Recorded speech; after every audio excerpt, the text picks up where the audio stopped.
Hey everybody, welcome back to the Flipping Junkie Podcast. Man, it's been a long time. I've not posted new episodes in months. I've not written a blog post for Flipping Junkie in several years, honestly. And I've really just been kind of lost over the last year. And I wanted to take this episode while we're all kind of quarantined for the self-quarantining for this coronavirus craziness that's been going on right now. And I hope everybody's healthy and safe and stays that way. This episode's going to get pretty real, and it's definitely going to be different than the norm. I'm not interviewing anybody. I'm just going to be speaking for myself and getting kind of vulnerable about what's happened in 2019 personally, professionally, and what I've learned from that. Okay, so it's not going to be just a share all the crap that happened and just leave it at that. There's a point to this. I think that a lot of good things have happened from the bad things that have happened. And I think I'll just start with saying that I truly believe that trying to build a business that worked without me was not good for me. All right, it might be good for other people, but for me, the focus of trying to build a business that worked without me wasn't a good goal to have, or maybe the way I went about it. It created a belief that work takes me away from my family and was something to be avoided.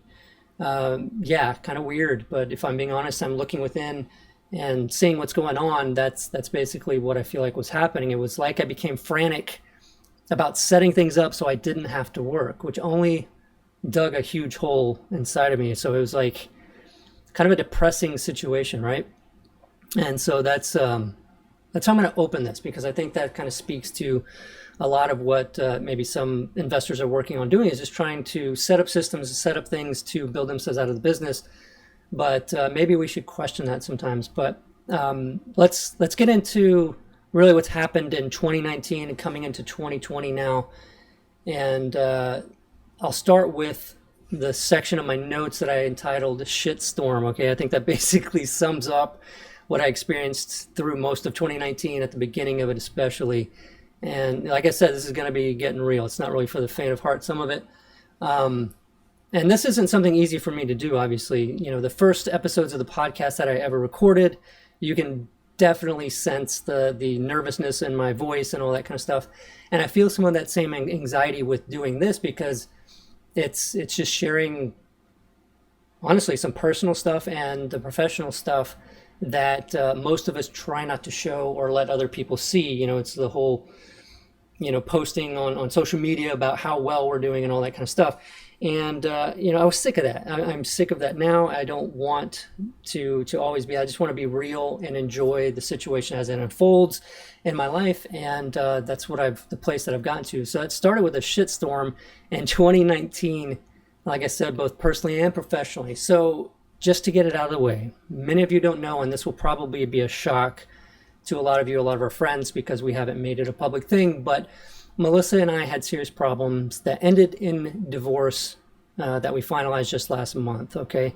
There's not words really to describe the pain of that. It's something that obviously we both went through and are on the other side of, and huge, right? Big stuff. I told you, I'm just putting it out there, but I wanted to share it. I want everybody to know and not one-off surprise everybody as I talk to them. So very public way to do that, but it's just what it is, right? So I had just spent, in addition to that happening in 2019, all of that situation, I had just spent $1 million building Flip Pilot 1.0, only to find out it was a mess and not really what the market wanted.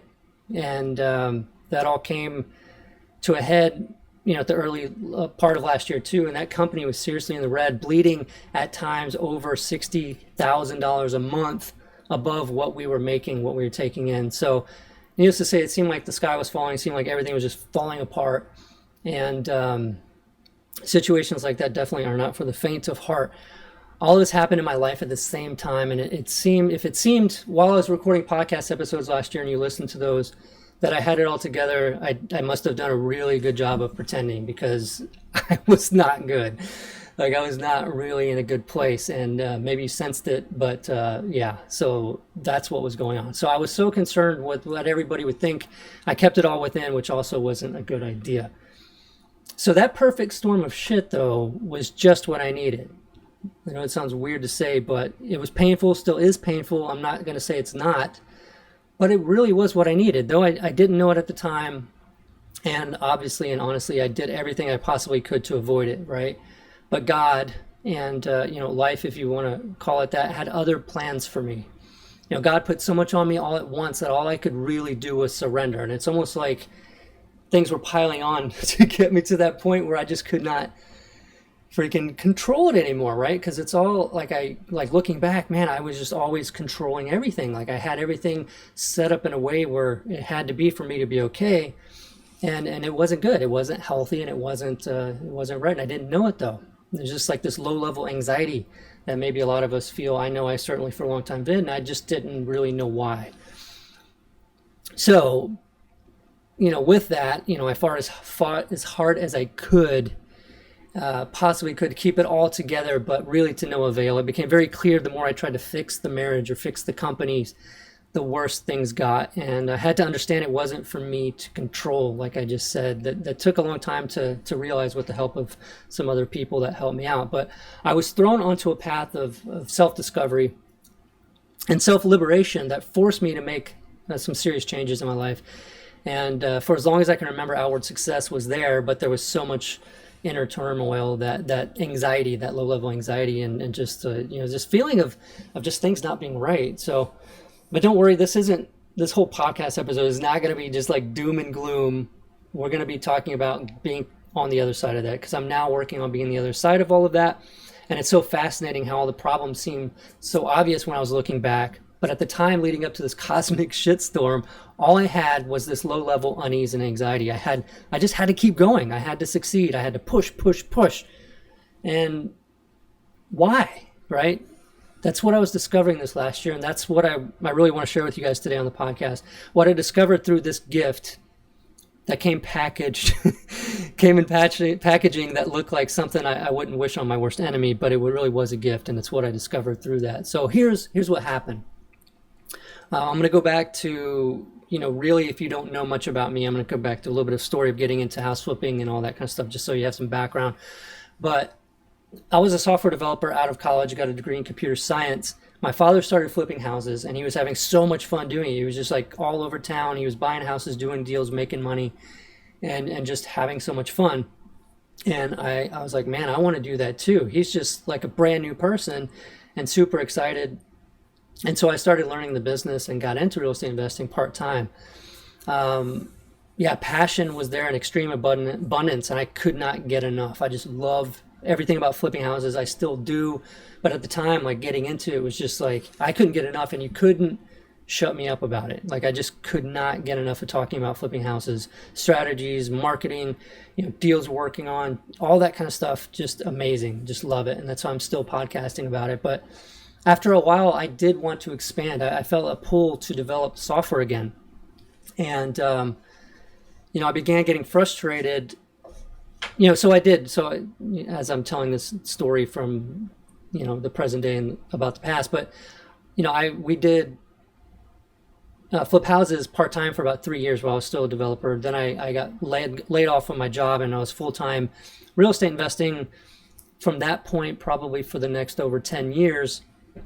And after about 10 years of doing that, I kind of was getting, like I wanted to expand. Like I was wanting more. I was wanting to learn more. I was wanting to do more past and beyond what I had done in all of the house flipping.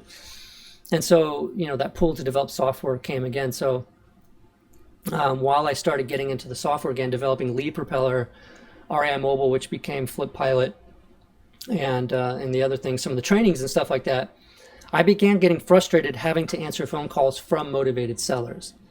They were pulling my attention away from software development, for which I had that extreme passion for as well. And this was around the time that I met Justin Williams, a good friend of mine, and saw how he built a company that operated with very little involvement from him. So Melissa and I joined his mastermind, right? It was great. Our first meeting, I told everybody I was struggling with being so active in both businesses and how hard that was for me. The feedback and consensus was that there was more money in the software to just focus on that. So I was thinking, yes, like this is the ticket.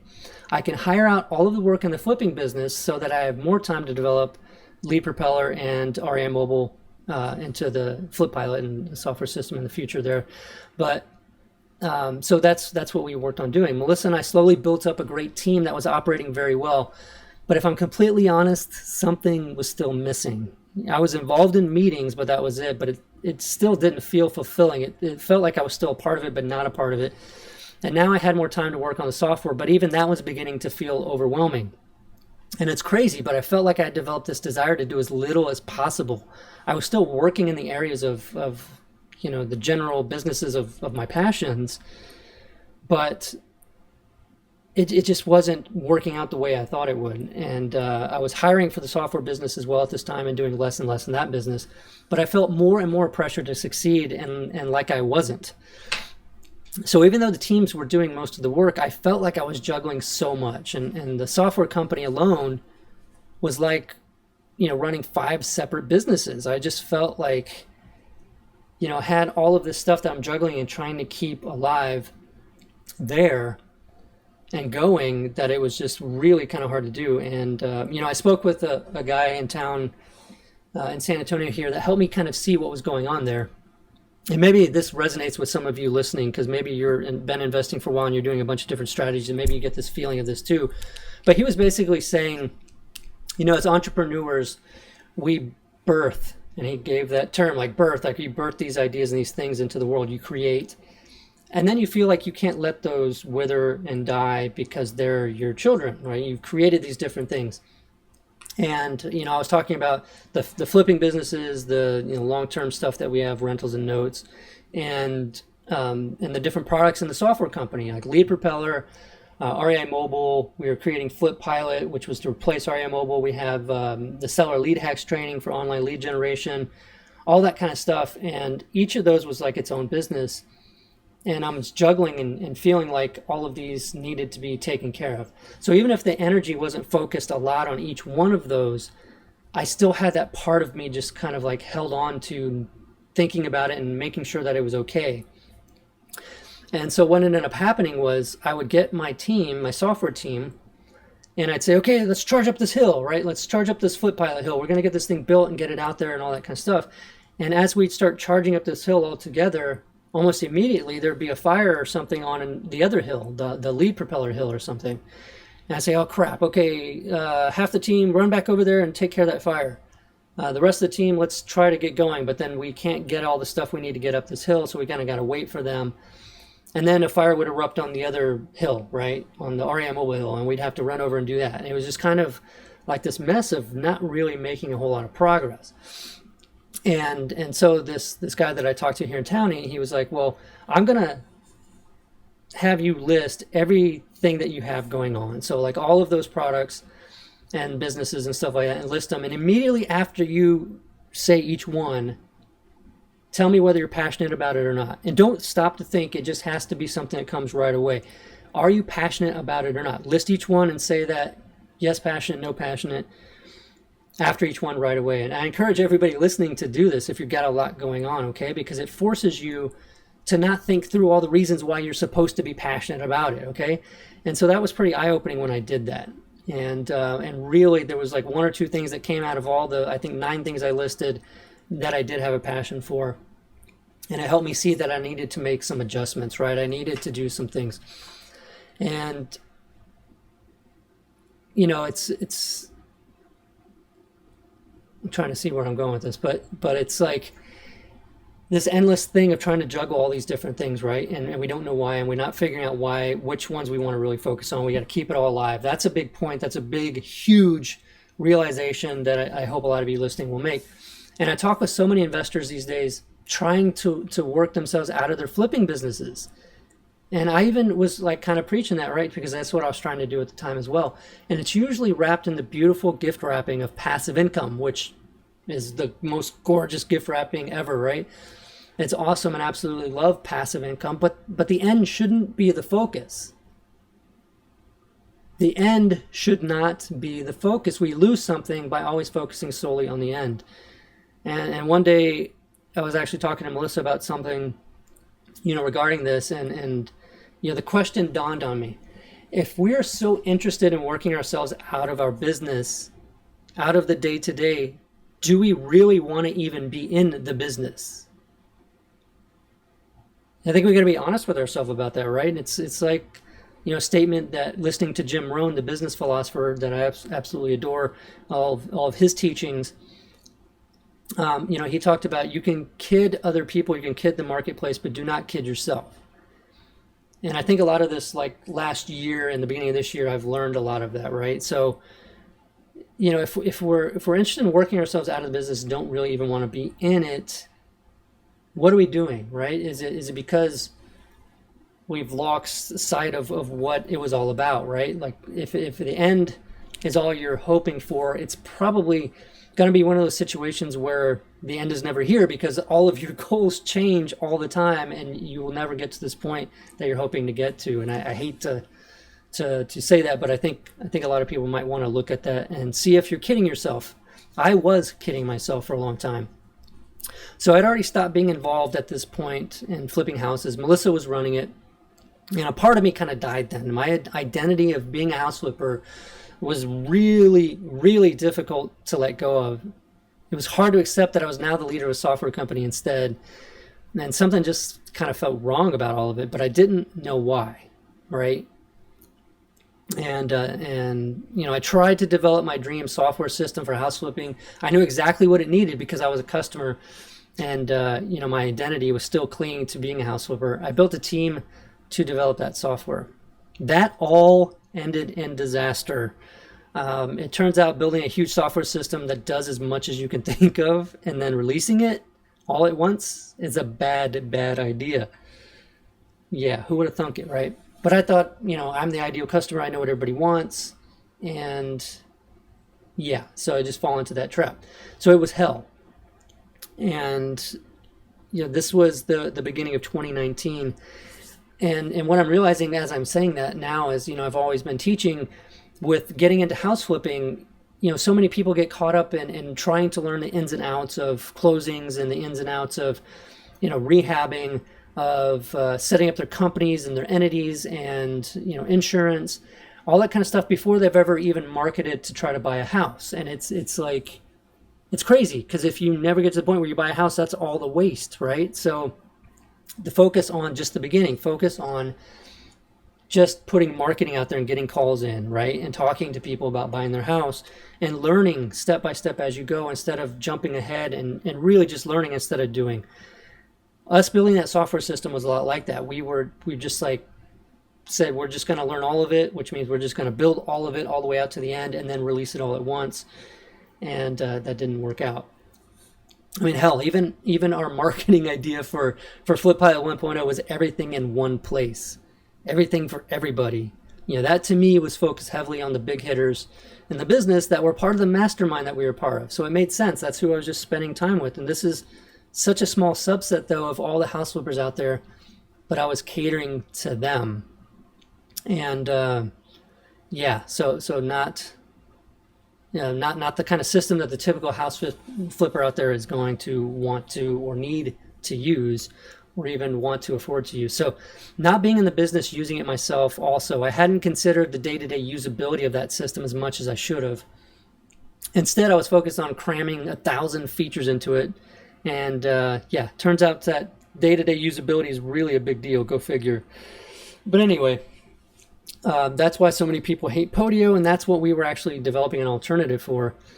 And, it turns out we just built sort of the same sort of experience, like where you're having to click around a lot. Anyway, that didn't work out so hot. And so several months after launching, we closed the door to avoid having more people join the system, mainly because I was embarrassed, if I'm completely honest, and there were a lot of bugs, right? So we had hoped that to have even more features after releasing and just combating the mountain of bugs, though we couldn't get on top of it. So no new revenue increases. The cost of development were skyrocketing as we're still trying to fix everything. And so we were really bleeding big time heavily at that point and trying frantically to repair the issues. And it didn't help that I also didn't like the lead developer very much, or at all really. And my software manager was having angry blowups during meetings. So that's nice, right? Real pleasant. So, oh God, all of this with the pain of the break with the most important person in my life, that alone drained all of my energy, and I was now just along for the ride, right? It was scary as hell, but I was spent. I had no energy. I just sat there, became quiet. And I mean that not just in terms of like realizing that and sitting down and becoming quiet, not for an hour, not for 2 hours, but for weeks. I really avoided most everything, and it was basically time to surrender. There was no fixing a lot of it. And so that sounds kind of crazy, and I feel even like sharing that, like I want to go back and edit it out, but I'm not going to, because that's really what was happening. And I was still having to make some decisions, but I went basically to God for the answer at that point. So I increased, improved my relationship and spirituality and all that kind of stuff along the way. And it's funny that those weeks, though, in the surrenders, when things with the software company started to fix themselves. So as soon as I stopped trying to juggle it all and try to control it all, things, started to fix themselves. Odd as it sounds, God or life wanted to show me it wasn't all on me, and it wasn't even all about me, right? I think a lot of us like to think everything is all about us, but it's not. And as soon as we let go of all that, things start to kind of happen in weird ways. So I don't know if that resonates with anybody, but sure as heck is something that happened with me. So I felt like I couldn't fire my software manager because he was good friends with the lead developer, the one I couldn't stand. And that lead developer had most of the knowledge of how the system was built, and we'd be completely screwed if he was gone. So I felt like I was just stuck. And that's when some of the original software team had come to me for a private conversation. They said I probably wouldn't want to hear it, but that they believed the current system as it was built was not going to work. It relied too heavily on one person that way over-engineered it, that lead developer again. And it was overkill. It was impossible to fix it correctly. And basically what that boiled down to is they were asking me to just forget that I had just spent over $1 million to build it and put my reputation on the line and walk away from it. And before all of this, I'd be like, you're crazy. You guys need to fix your attitudes, pull yourself up by your bootstrap, all that kind of stuff. Like I would have said all those things, right? But instead, I just had to just be open to it. Like I let things unfold, like what's happening here, without the attachment of trying to make it succeed and, all that kind of stuff. So the thing is, I felt that was really the right thing in my gut. It was to end it, to stop and just put a stop to it, to shut it down. Even after spending that kind of money made me sick thinking about, but it's something that in my gut I felt like was something that really needed to happen. And I don't know that I listened to my gut a whole lot more before that, because it was just like, no, we're going to keep this going. We're going to fix it no matter what. So slowing down and surrendering allowed me to kind of, intuitively feel like what was supposed to happen, even though I didn't see how I was going to pay for rebuilding the system yet again. And I didn't know how we were even going to ensure our current customers were going to be helped, and how they would feel about being told it would be shutting down. Yeah, big stuff, right? This is like huge. It's a huge deal. And I didn't know at all what was going to happen, right? Like this kind of thing is really hard to plan for because there's so many unknowns. All I knew is that it felt like what needed to happen. I wasn't having fun. I was miserable. So I fired the manager. And even with the risk of the lead developer leaving, and that felt really good. The lead developer stayed long enough to fix the main problems, so we could slowly transition people off the system. And the core developers that stayed were super excited because they could develop the new system in a way that was absolutely maintainable and played to their strengths. So that was really cool. They volunteered to work after hours and weekends to help get it done quickly, which, was awesome. It shows you like the people with passion, and it's what we want. That's what we want the team to be. That's what I want the whole company to be, right? People that really care. And they showed me that they cared not just about the company, and the customers, of course, but they cared about me, right? Going through all of this and just like showing up, stepping up, and really helping us create what we wanted. So life was showing me it could do a better job if I just let it do it, which is like a huge thing. And I think a lot of us are scared to let things happen because, we feel like everything's got to be super positive, everything's got to be happy, everything's got to be perfect. Life isn't that way, right? And I was painfully shown that. And so, but I'm finding that, wow, like, my eyes are opened to the possibilities of all this stuff. So we actually beta launched Flip Pilot 2.0 before the end of 2019. And that thing is a complete 180 from the 1.0 system that we killed. And when we killed the 1.0 system, it was kind of fun because we had a funeral party to celebrate the closing of that chapter. And everything went pretty smoothly and all that kind of good stuff. So things like worked out. Like the scariest thing where I could have thought all kinds of scary situations happening and problems never happened. All right, just trusting to go down the path that my gut and everything was unfolding that way, letting that happen. So we had a team of like 19 people at one point, I think at the beginning of last year. We're now a team of 7 very passionate people, and we're having fun. Like that's the best part of all of this. We're now having fun as a team, and we changed our company vision to enjoy life.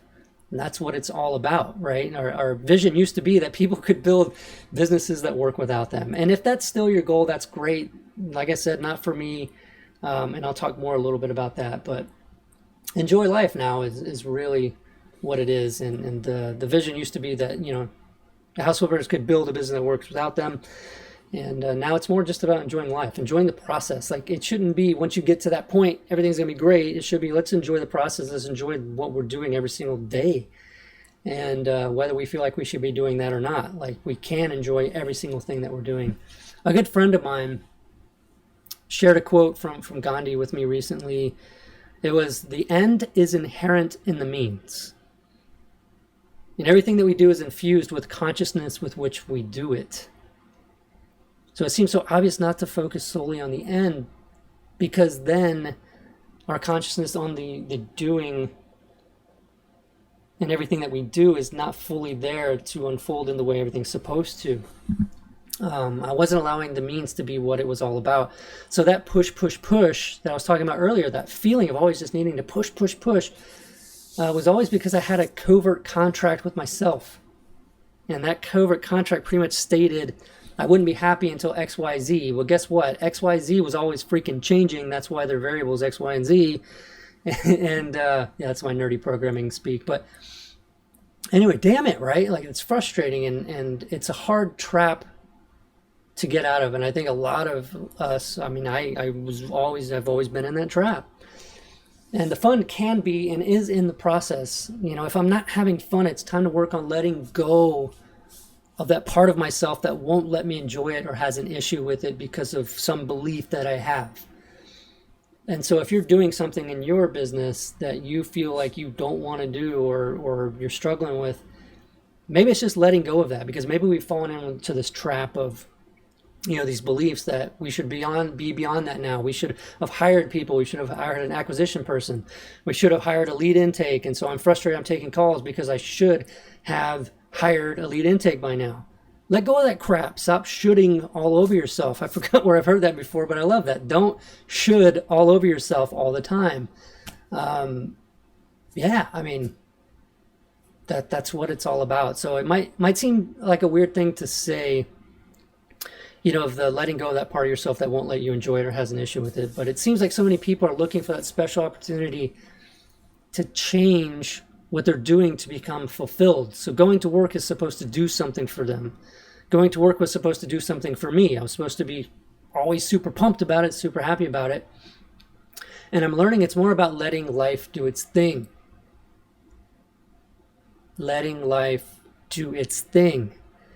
It's about letting go of our attempts to control it all. It's about truly believing we're right where we need to be and do the best we can without expecting it to do something special for us.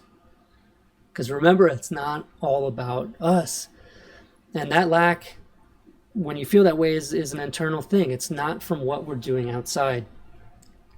So anyway, I'll be sharing more about that kind of thing. It might be, a little bit of way outside the ballpark here for what we're talking about, but I'll be sharing more about that kind of thing in the coming months on the podcast, because I'm truly fascinated by it, and it's helped me so much in my day-to-day and in my life in general, relationships, business, all that kind of stuff. And it's really helped spark my creativity again, which is like freaking awesome. I just love it. And, that's going to be something that working on this podcast moving forward, I'm really, really excited about. So where am I now? Okay, so I talked about all the shitstorm, cosmic shitstorm, as I put it. And I think some of those realizations of maybe why that all, came about, and finally looking at why it didn't feel right and understanding how it was being looked at. And so getting, back to a place where considering maybe not building myself out of all that and just considering really just getting back to work, right? Like getting into what I'm doing for the sake of doing it and letting that be the fun part, right? The thing that you get to do when you get up in the morning, because it's pretty awesome. A lot of us, like what we get to get up and do. And I think after a long time, after a while, and after you see other people doing other things, investing and growing and then doing like huge multifamily stuff, like apartment buildings, all that kind of crap, the temptation can be to follow that, right? But maybe it's not for me, right? It's not for me. It might not be right for you. Who knows, right? But just looking at, it doesn't always have to be some sort of progression up the ladder to more and more success in that respect. So my house flipping mentor and I had lunch midway through last year.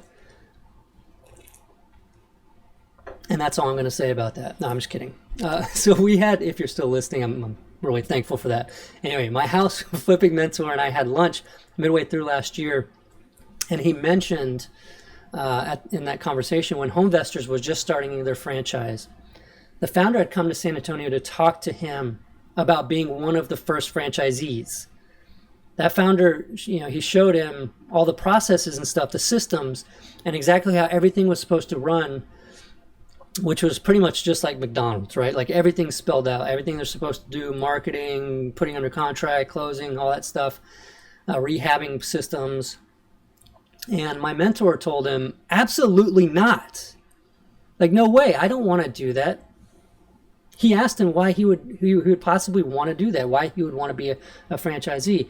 And my mentor's next question is the one that struck me at my core. My mentor asked, where is the creativity in that? Where is the creativity in that? If everything is spelled out, where's the opportunity to forge his own path? That's where the passion and excitement is. That's where he's getting this like chance to really, be creative and just, forge his own way and just have his own experience. This was huge when he said that. It really struck me. I was like, where's the creativity in that? And the times I had the most fun in flipping and software businesses was when I was dreaming up ideas to experiment with. When I was sitting down or I was experiencing things and just being open to like trying to come up with different ways to do things, that was when I felt the most fun, when I was being creative. And yeah, of course, it's great to get insights from other people. That's why we join masterminds and everything. Excuse me, right? But when we're just blindly following that advice, we're not tapping into the intuition and the creativity that we all have. And I feel like that's taking away from our potential. We should be looking for information that we can connect our own dots with. Like that's the fun part, like connecting our own dots. We can take in all of this stuff. And then as our experience unfolds and what we're doing in our businesses and our life, we then can connect those dots and have fun and passion about doing something different. So if we go into something, for example, of trying to determine like a way of marketing to motivated sellers with the idea beforehand that everything's already been done, we're killing creativity from the get-go, right? We're going in with this belief that all that can possibly be done for marketing has already been done. I don't want to exert the effort and thinking through something else that nobody's doing. And I just want to find out what else somebody did, and I want to follow what they did. So I'm going to join that mastermind. I'm going to listen to the right speaker about exactly what they did. And I won't have to think. I can just plug in what they did and see if it works for me and go that route. So why not imagine that we can do something different and see what comes of it, though? Why not, still go and listen to that speaker, right? But don't just implement what they're talking about. They, I'm sure, connected some dots and put that stuff together, which is great. That's what all of us can be doing, and I think we would benefit from it. So even if we don't come up with something completely brand new by trying to, take that time to really think and have fun with it, we'll come up with our own flavor of at least exactly what we're doing and have fun in the process, right? And enjoy the whole thing. And at least for me, and I'm speaking for myself mainly here, that, I know that whenever I was thinking through, and am right now again, and I'll get to that in a minute, thinking through different ways to market to motivated sellers, man, that was just like the best part. That was the best thing. And I'm finding that I absolutely love it. It's just great. So recently I had coffee again with my mentor, the house flipping mentor, and he asked me after the divorce, if I'd be getting back into the flipping business. And really up until that point, I hadn't really given it any thought. But right when he asked me that, an immediate reaction in my gut again resulted in excitement. Like it just bubbled up. I felt this feeling of like, yes, yeah, I will. I think I will. That just felt like I didn't spend time in my head thinking through whether I would or not. I hadn't even given it any thought, but like this just feeling of that's what's supposed to happen came up. Right. So, super pumped. So I'm super pumped about this and really excited about it because, it's been so long, but I'm getting back in, and I didn't even plan to say any of this part, but I'm getting back in to the actual day-to-day of house flipping on my own this time, obviously. Melissa and I are not working together, so I'll be running my own company and doing that stuff for the house flipping as well. But, of course, our minds are crazy, and maybe just mine, but the next day my mind was whispering to me, that's gonna be a lot of work, man. That's gonna be like, do you really want to do all that work? Like you were excited about it, but come on, like that's gonna be a lot of work. Yeah, my mind can be like this shady character in an alley, right? Saying stuff like that. But I decided to ignore that voice because really at the end of the day, that's just years of habitual thinking that the goal is to not work.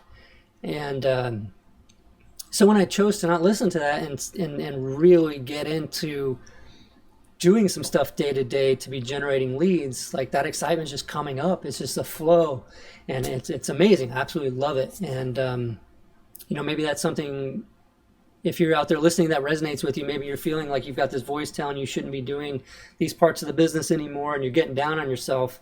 Maybe reconsider that the voice is really, you don't need to listen to it. So, I'm not looking to build a big house flipping business at this point.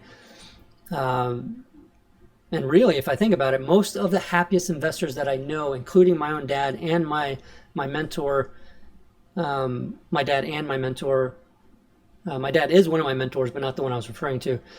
They enjoy the day-to-day of the business. They're not looking to build a huge machine with crap loads of overhead, which I found to be the case for a lot of people that are building these huge businesses, have so much intense overhead, crazy amount of overhead, that like really it's really not providing a whole lot of benefit. Like, and I think when the market changes, like that kind of situation is going to be a little bit harder to maintain. So not to say that it's bad, not to say it's wrong, but really, after having talked to so many investors over the last 17 years in this business, I think that where I want to be personally is just doing a small number of deals, focusing on some long-term passive stuff, long-term stuff like rentals and real estate notes, and doing some stuff like that. So I'm excited about that, right? I'm not setting this goal that I need to get to be happy. I'm getting excited about just doing it. And so getting back into the business myself and by myself this time, and it's already paid huge dividends with our software development. I'm very familiar with the business after being in it so long that I figured I could anticipate the needs of other wholesalers, house flippers for the software, but something definitely was missed in that. So sitting down to play, in quotes, software is completely different than actually using it to achieve real world results and using it day to day in your business. Seems obvious, but how I told you earlier when I talked to everybody in the mastermind and was being advised that I could just focus on the software and stop flipping. That's why I now don't think that's such good advice, at least not for me personally. I don't think that was great. So now that I'm marketing for deals again at some level, I'm actually noticing how much more creative I am in finding new ways of doing things as they happen. So immediately as I started getting calls for leads from motivated sellers, I found myself wanting to do things that we haven't set up in Flip Pilot 2.0 yet that I'm really pumped about, that had never occurred to me. And so I'm super pumped about it. I think like the things in the software are going to be changing quite a bit. I mean, not from the direction we've taken, because I think the direction has been great, but just adding these things that as I'm in the real business and coming up with these, creative ideas, the creative part, connecting dots, having fun.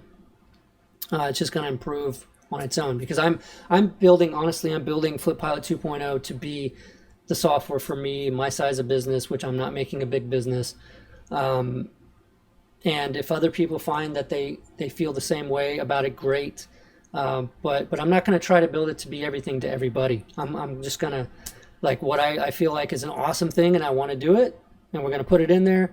And obviously feedback from other people. The users right now, we have great users in Flip Pilot 2.0 that give feedback and cool things that they also come up with that we develop. So I'm definitely saying that I'm not taking that stuff in, but us all together kind of talking about these cool things that we come up with that we can make adjustments to the software to be able to do is the best part of all of it. And so that's what I want, Flip Pilot to really be all about. Flip Pilot and Flipping Junkie as a group, like people having these ideas and sharing them, even not just with software, but just in their business in general. So Flip Pilot is now improving by leaps and bounds. And, now that I'm tapping into the full passion of allowing creativity to happen. So it's awesome. And I'm in a really good place right now, like really good place right now. And that's what it's all about. So I don't know where it's all going to go. I just know I'm right where I'm supposed to be, and I'm letting things happen naturally, which is huge. So what this means for the podcast and the direction of the podcast. Really, I'm urging you to consider whether you're subtly having some of the same issues in the way you view your business and your work. If you're not, that's awesome. Seriously, it's great. But if you are, make sure to subscribe to the podcast, Flipping Junkie Podcast, as I'm going to be sharing more and more of what I've learned, what I'm currently learning with regards to true personal development and maturity. And I want to say maturity because I found that although I thought I was pretty mature, I think a lot of emotional maturity was not there. And I think we should never stop with the personal development. And I think, for me personally, like I'm just into that as well right now a lot. And I've been reading a lot of great books, stuff I never would have picked up. And it's just been changing everything. So I want to share some of that also with everybody. And it's not going to be the sole focus of the podcast. Obviously, it's still going to be about real estate investing. But I'm going to tie more of that into it. So I'm not an expert. I'm not a scientist with tons of knowledge on psychology or all of that kind of stuff. I'm just a guy that went through some shit, and I'm sharing my story. And that's what I'm doing today. I've put off recording a podcast episode like this for a long time because I was scared. I really was. I was just scared. I don't know how you guys are going to take this episode, but I just felt pulled and called to do it. So I'm doing it, and I feel good about it. And that's what I'm going to leave it at. So if you don't like it, there's a ton of other podcasts out there interviewing people. But if you do like it, great. I appreciate that. So if this resonates with you, great. If not, no problem. My goal is to provide something different here, not surface level reviews and regurgitated info. I'm really wanting to be done with that. I want to share my experience and just hope to inspire you to let go of your grip and experience how life can unfold with so much creativity and beauty, because it really can and will. And if that's already happened for you, that's awesome. I want to hear from you. I want to interview you and see how you do that in your business. So I'm also going to be sharing my adventures of getting back into the flipping business, as well as weekly insights that I have about improving that business. So I'm excited about that stuff that I'm coming up with. I also came up with an idea last night, which I'm excited to share. I really want to have this section in every podcast episode where I say, wouldn't it be cool if, and then I share something with you. A segment where I share with you ideas about being able to do something that I never thought of doing before that would benefit my flipping business, whether it's through software or through something else. Wouldn't it be cool if? And then I'll share something that's like, hopefully connect the dots, right? So we can all really connect the dots and come up with creative new stuff and do that. So I'm excited about that. And I think we could even post those into the Flipping Junkie Facebook group. and we could all talk about that and just give input, right? And let all those dots connect and just put all that input into it. And I think we can really create something great together. That's what I'm really wanting this to be. And a lot of great people out there listening to this podcast, a lot of friends in this business that I truly appreciate. And as I meet and get to know more of you guys, it's just awesome, exciting. So join that Flipping Junkie Facebook group if you haven't yet. You'll need to ask to be invited, or not invited, but accepted into the group. Go ahead and do that. I'll let you in if you answer the questions that come up when you ask for the invite into the group on Facebook. So I'm pretty sure it's facebook.com/FlippingJunkie is the group, or just search for Flipping Junkie group in Facebook and you should find it. Anyway, so yeah, so be there. And, I haven't been spending a lot of time, obviously, because of all the situation, communicating inside our Facebook group and in general at all. Like, I've really just kind of, like I said, just kind of like sat and like slowed things down to let whatever needed to unfold. And so I will be communicating more and being a part of that community and stuff. And so hope to connect with a lot of you out there listening that I've never connected with, in the Flipping Junkie group and through the software and all that kind of stuff. So yeah, if you would, in the Facebook group, even after this, let me know what you thought of this episode and the direction that I'm taking the podcast. And I want your input. Be curious to see what you guys have to say, just to see. And maybe that'll guide like how it's supposed to go next, right? What I'm supposed to do next. That would really mean the world to me, and I appreciate it. I'll see you guys in the group. Thanks a lot for listening to the podcast and being a part of this journey with me. I really do appreciate that. Subscribe to the podcast and leave a review if you enjoy it. If you don't. Just send me an email or something. But anyway, talk to you guys next week. Looking forward to more episodes.